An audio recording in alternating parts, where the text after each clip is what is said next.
Compendium Consulting Australia has been engaged to provide a SWOT analysis of a fantastic international organisation called Room to Read, which works with millions of children in developing countries by focusing on literacy and gender equality in education to bring about a long-term sustainable change for the better. These are exciting times for Room to Read, building on current operations in Bangladesh, Cambodia, India, Laos, Nepal, South Africa, Sri Lanka, Vietnam and Zambia.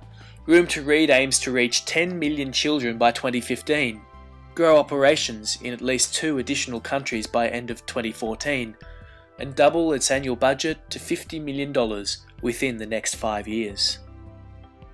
These are ambitious targets that will only be achieved with strong strategic planning. The role of this analysis is to offer a thorough overview of Room to Read's key strengths, weaknesses, opportunities and threats that facilitates good planning and helps Room to Read to reach its core strategic goals and achieve success long into the future. With this in mind, we're conscious that a traditional SWOT analysis is inadequate to give you a really good picture of where the organisation is right now. So we've adopted a Balanced Scorecard SWOT to drill a bit deeper, focusing on Room to Read's strengths, weaknesses, opportunities and threats from 4 key perspectives: financial, internal processes, customer and marketplace, and human resources, which we'll be referring to today as people, learning and growth. Our approach is tailored to the environment in which Room to Read operates and its individual goals as a not-for-profit organisation. So, what are these goals? On a financial level, Room to Read's key goal is to increase donation revenue and keep costs down so it can continue delivering really good quality education programs to the children it supports. Room to Read has a lot of strengths in this regard, including strong corporate partnerships, an international donor base and volunteer network, and a long-term mission focused on sustainability, which is appealing to a wide donor base. But it's also facing some weaknesses, including funding instability, a recent increase in administrative spending relative to program expenditure, and a strong dependence on individuals for donations, which may be problematic going forward as high levels of household debt place added financial pressure on this class of donors. Importantly, Room to Read also has some wonderful opportunities on the financial front.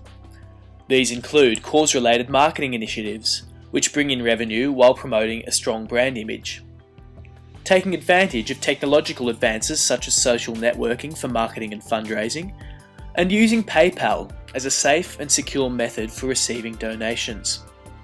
And finally, there's also the large pool of funds from baby boomers over the coming years, said to be in the order of $41 trillion. There are also funding opportunities in new markets and countries with high levels of disposable income, like Canada and Singapore.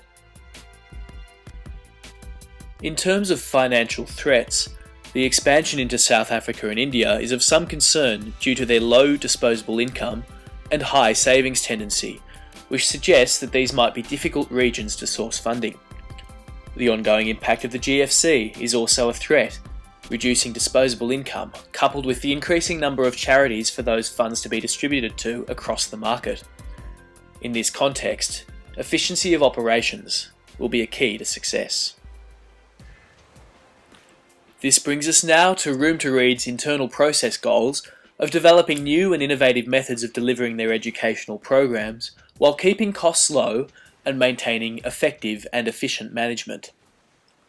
We're working from a really strong base here, in the 90th percentile on efficiency compared to other US charities, and with a track record of low overheads at less than 16% of total expenditure since inception.